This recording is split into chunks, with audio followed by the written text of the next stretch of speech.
And 3, 2, 1. And we're on the drink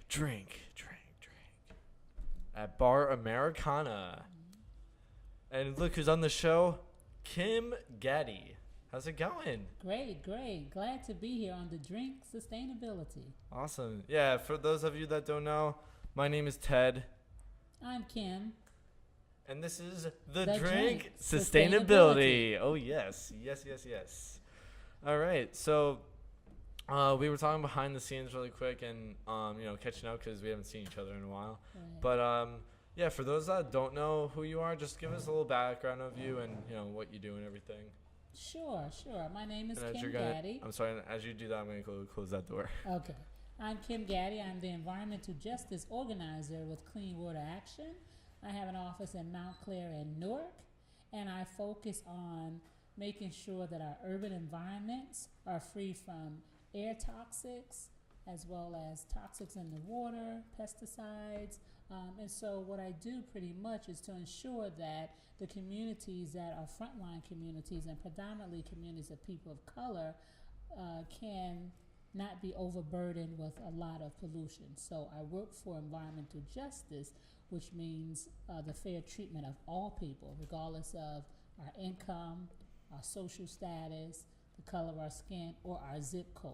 And so that's what I do not only in Newark, but throughout the state of New Jersey and nationally. That is awesome. So, when did you might have said this, but when did you, get into this? What motivated you to, be like, you know what, I'm going to, stick up for my community and do this kind of stuff? Well, it's a selfish reason. Actually, I was in municipal government for about 12 years as a chief of staff for the council president. I worked for the South Ward councilman for about 7 years. And after I had my second child, I was on maternity leave. And my daughter was diagnosed with asthma at the age, she wasn't even 1 yet. She probably was about 8 months.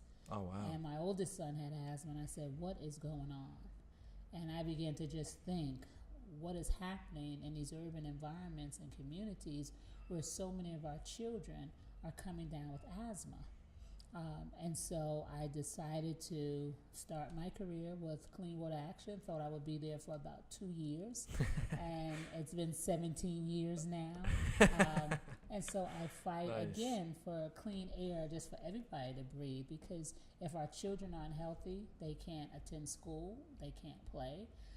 Parents lose time off of work. And so it's a serious issue when we talk about air quality in our communities. Nice. That's awesome. So, this is probably going a little farther in our conversation, but what do you think was, or what did you find that, because you said that your kid was diagnosed with asthma, did you ever find what the cause was? Well, directly or indirectly at least? Right. We live in Newark in the South Ward, and I'm probably 10 minutes away from the airport. I would take my kids to Weequahic Park, and unfortunately our park is surrounded by rails, highways, thousands of trucks that come in our community that leave the port. The Port of New York and New Jersey, and particularly our port right in Newark, is the third largest port, only second to the other two that are in California.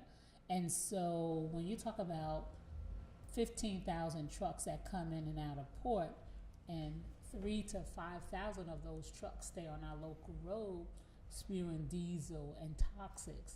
And then when you look on Freeland Heights and Avenue, we have high industries, and trucks come through our communities all the time. So I made the connection that my daughter's health was directly linked to the poor air quality because of the trucks that come in and out of our community.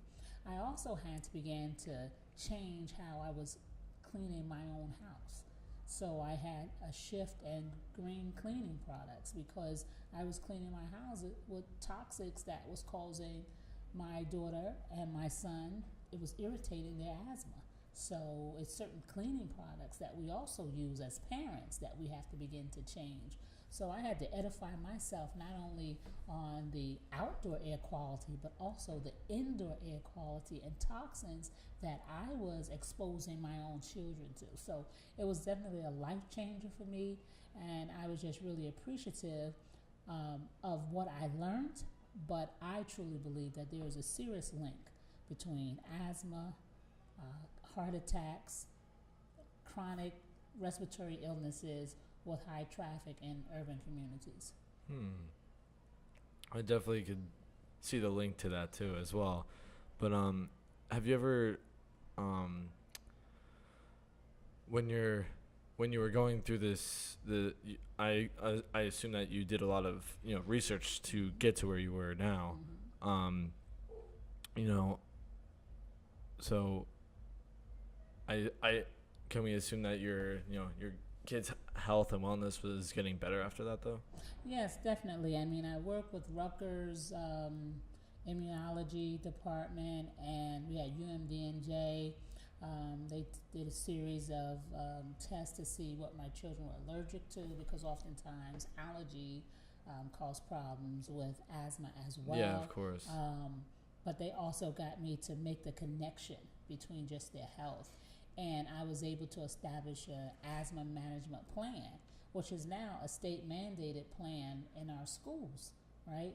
If our children have asthma, the nurse is required to give that parent an asthma management plan that the doctor signs off on, so you know how to manage. And I think as I began to manage my children's asthma and understand what the triggers were, my children's trigger was the quick change in temperatures.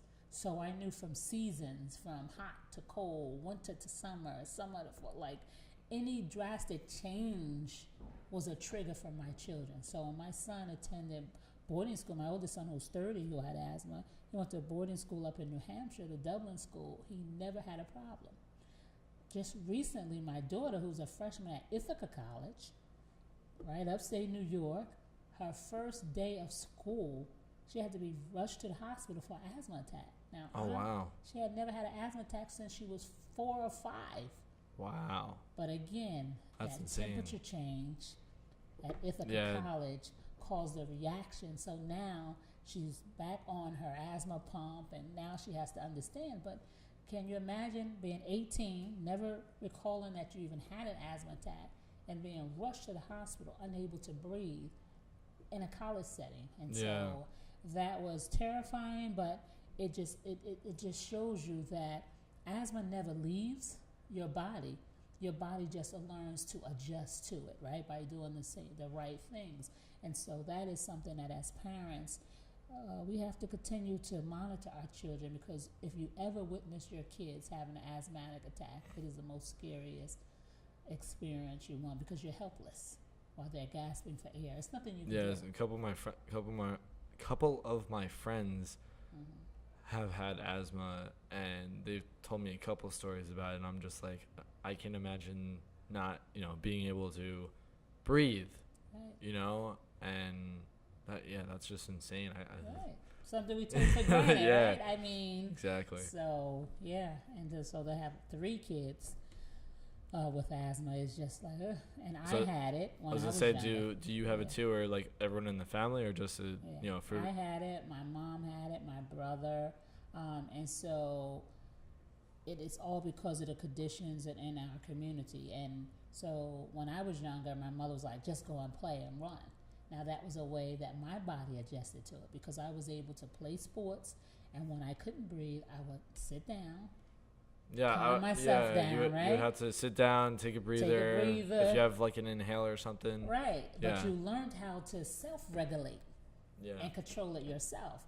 But now it's because we're humans. We're made to adapt. Exactly, and so oftentimes when we get older, if I've gained some weight over the years, right, asthma will come back if you don't continue to do some of the things you did early on. And I assume that if you take care of yourself properly, you won't be bothered by the regular symptoms you used to have. Right. Compared to now. Right, compared to now. I mean, in some cases there are that have severe asthma, and no matter how athletic they are or how in shape they are, it's just something that triggers them, and it can cause a serious problem with them. I mean, it's 2019, and we have stories of individuals dying of asthmatic attacks. My cousin made it to Bethesda Hospital and died in the emergency room from an asthma attack. My brother-in-law came downstairs to get air in Newark on his porch at the house, and he died from an asthma attack. So sometimes it is Sorry to just hear that that. quick, right, that you Yeah. can't catch it.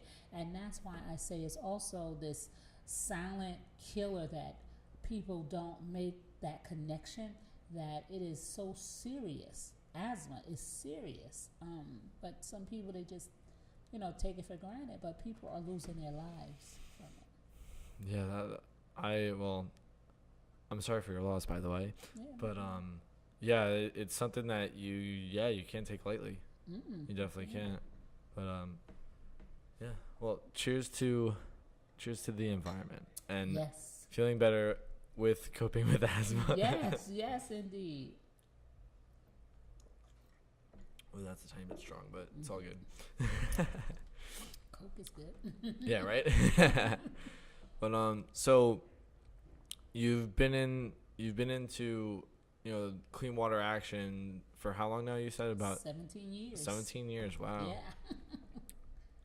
When I was working for them, I was like, a year. I was like, I'll be here for like a few months. And I also talked to like even Kurt, the regional director, and he's like, yeah, I thought I was gonna be here for like a few months.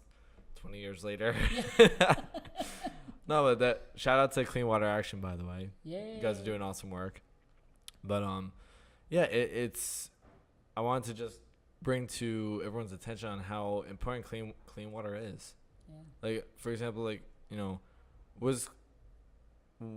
when you think of clean water, what do you think of? Like, what comes to mind? Like, how do you feel about it? When I hear clean water, I just think, what if I got up one morning and turned on my faucet and no water came out the tap, or it came out just mud, sludge? What will we do? Or flammable. Right, or fire, right? Yeah. What will we do? We have become so accustomed to just turning on our tap and letting water come out that we don't understand that now the water is the new oil. And individuals are living with very limited amount and or water that is contaminated. There's a serious issue now, not only in Newark, but across this country, with lead in our drinking water. And a lot of that comes from the infrastructure, the pipes and things of that nature. And so when I think about it, I say something that should be a basic human right issue, to have safe, affordable, quality drinking water, is not. So you were saying on how, you, just because of the zip code that you live in, doesn't mean that, if you complain about clean drinking water, a lot of government officials, state government officials or whoever may, procrastinate on getting that fixed. Why do you think that they do that? Like, is it just because, like you said, the zip code you're in, or is it just because there's maybe other things? I'm kind of playing devil's advocate here, just for the hell of it. Why do you think that they take their time with fixing that? Because, like you said, it's a human right, or you believe it's a human right, which I'm sure that everyone watching this would agree with you anyway. But what do you think that we can all do to fix that?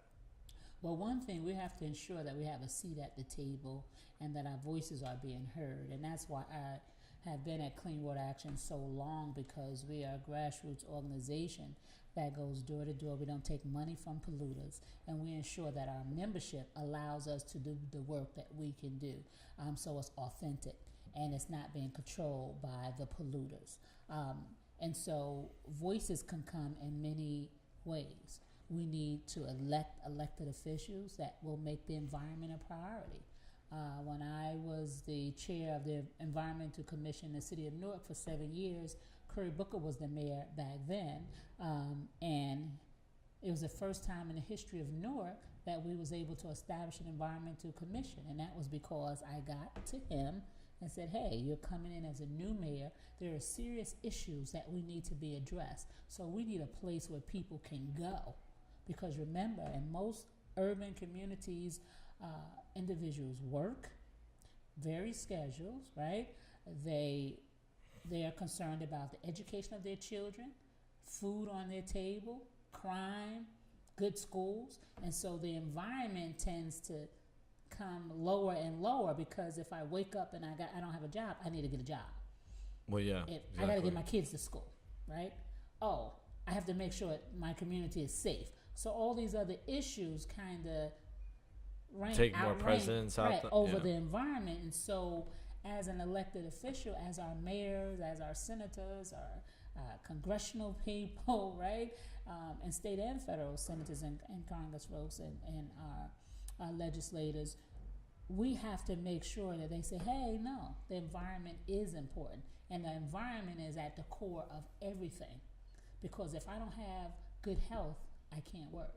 If I don't have good health, I can't take care of my children, right? And so if I can't have safe, affordable drinking water, bottled water is not regulated, right, by EPA. It's regulated by the Food Drug Administration. People pay 100% to buy bottled water when we should be able to turn on our tap and have safe water, which is free. Yeah. But because of so many of our other issues, right, we are sitting here spending thousands of dollars on bottled water where it's not as safe as water from the tap. And so we have to begin to produce environmental champions who get it and they connect to understand, oh, my environment is important. So I have to make sure the water my constituents drink is healthy and good. I have to make sure the air they breathe is good. I have to make sure the food that they eat. All of these are justice issues and equity issues across the board that oftentimes, again, that elected official is looking at right now. In order for me to get elected, my schools are not good. Let me focus on the schools, right? And I said, we got to turn this around. We got to put the environment at the core. Well, I mean, in order to get to school, you need a clean environment. Like you said, air quality. Mm-hmm. And if you're walking, like, for example, perfect example, China, Asia.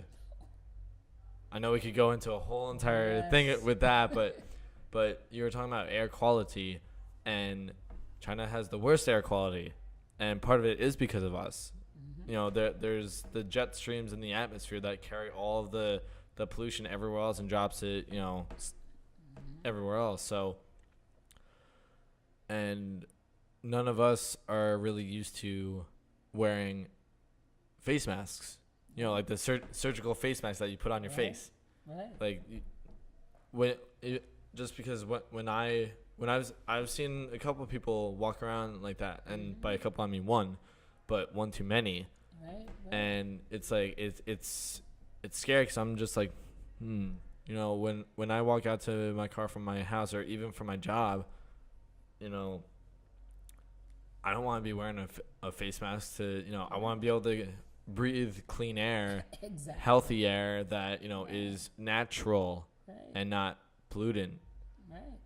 But, you know, that's why one person at a time can make a big impact. That's right. And if you think about it, we don't even have to think I mean, hey, that's China. Just me, you know. Oh, no, but I'm just one person, but right? That's it, Ted. We don't even have to think about China. Remember how California was years ago with the smog. People would walk around with the masses. Exactly. Right? But it was the environmental folks that got together and said, we got to change this.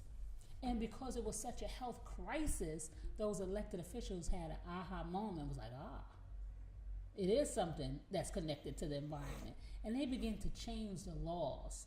And I wish New Jersey was like California in many sense. And our elected officials in New Jersey hate for us to compare our state with California. But California is ahead of a lot of us, and we could become like California. But we need real environmental champions, and we're not going to get those champions until everyday people start saying, oh no, I value my environment. Let me talk to my elected official about my water. Let me talk to my elected official about solar. Let me talk about clean energy. And until the everyday citizen makes the environment a word that rolls off their tongue just as quick as there was a shooting in my community, or that school has a problem, we have to kind of connect our environment to all of those issues. And that's how I actually build up a base in Newark and urban communities, because I go to the PTA meeting and I talk about the problems in the school as it connects to the environment. And so now that parent is not overwhelmed. No, I don't need you to come to another meeting. Right here at your PTA meeting, let me interject some of the environmental concerns that's just happening in the school. Same thing if I go to a community meeting. Let me talk about our CSO, combined sewer overflow. Do you have flood in your community? Why? Okay, there's an infrastructure issue. So you have to catch people where they are, and then they become the messengers that we need to talk about not only environmental justice, So but they the feel environment in empowered. general. Exactly. And they feel That's empowered good. to do, and it's not a tasking kind of, what else It do I doesn't need to feel like do? a chore. It feels like, they're doing something good for themselves even. Exactly. That's it. I love it. That's it. No, that's amazing what you guys do. That's awesome. Yeah. I love it. Well, here, I want to do another cheers to Yes. empowerment. Yes. Empowerment to everyone Empowerment. for their human right for a healthy environment. Yes. Let's go.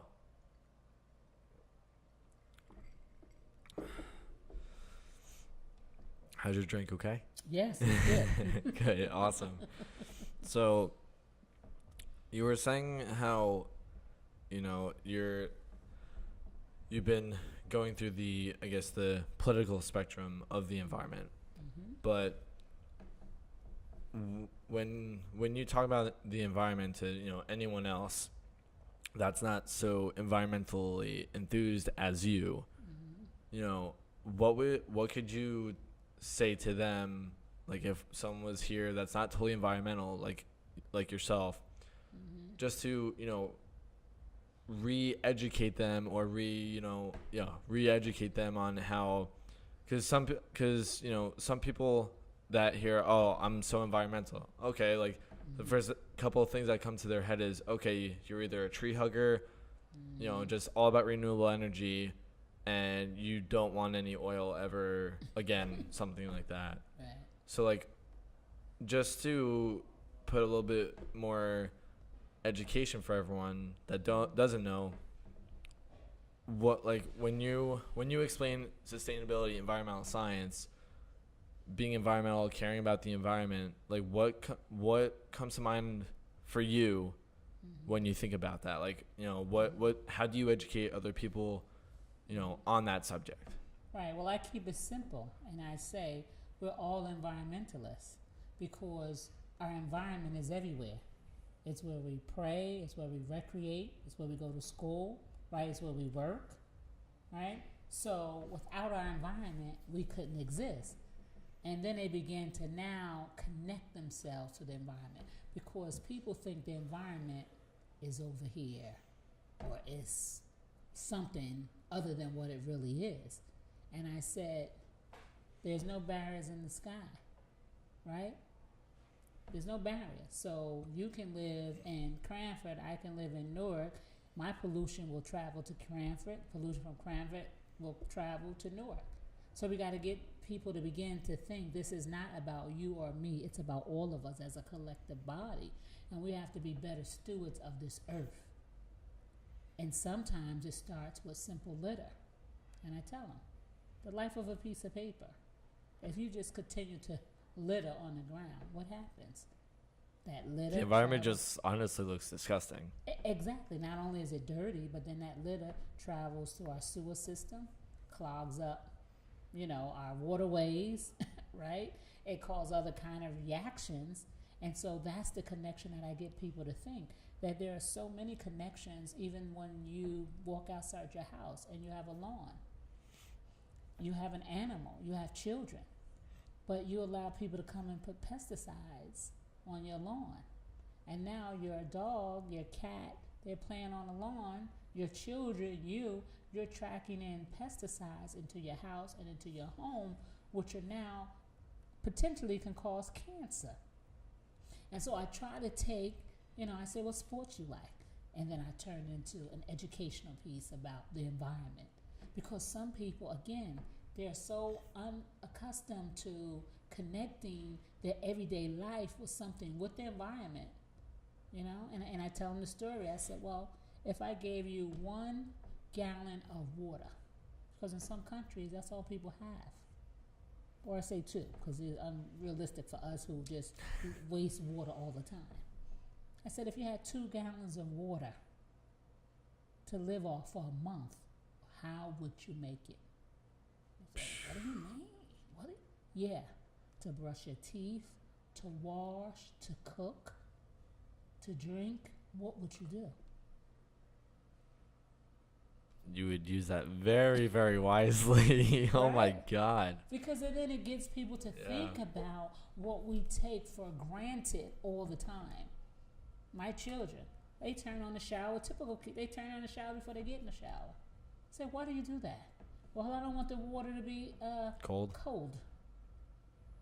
Well, you can still stand in the shower. You can put the stopper on, right? And you don't have to turn it on so high. It's just simple remedies of things that you can do, so you're just not wasting water, and you begin to appreciate the value of it. So my 14 and 18-year-old are better environmentalists than my 30-year-old, because I wasn't into the environment when I had my first child, right? So he's like out there, and his younger siblings have to teach him. And then he has, coming in the house, I gotta recycle. I have to. Yes, but it's a part of my children's life, the youngest two, versus my oldest son. And so we also have to have a paradigm shift in how we think. And long as people are willing to be able to change, then we can solve our problem. And that's how I catch them. I just ask that simple question. Well, what are you using in your house? Oh, bleach, Comet. Well, you ever think about the chemicals that's in that and what harm that's doing to your family? When you have, say, laundry detergent or cleaning products, but they always say, if you use this, it'll kill 99.9% of germs and all this kind of stuff. So, I feel safe with it. But why shouldn't we use that then? 'Cause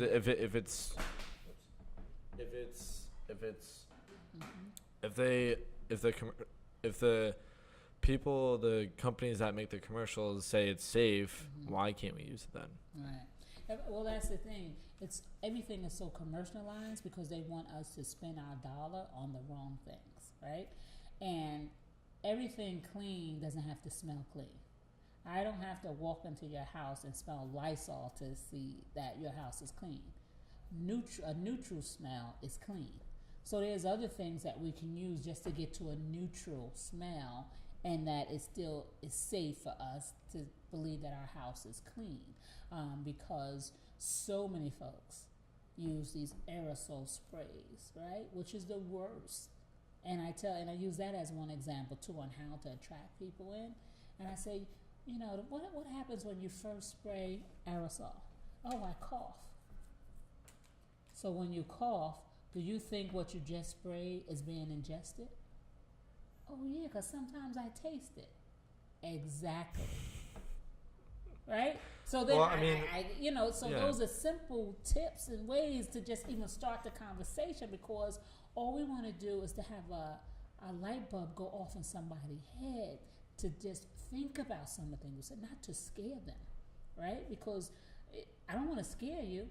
I want you to value the information that I'm providing to you, but also make it change so you can make a change in your life that's for the betterment of not just you, but your children. Warning. As you watch the show, be sure to clink at your own risk. Drinks may not appear the way that they seem.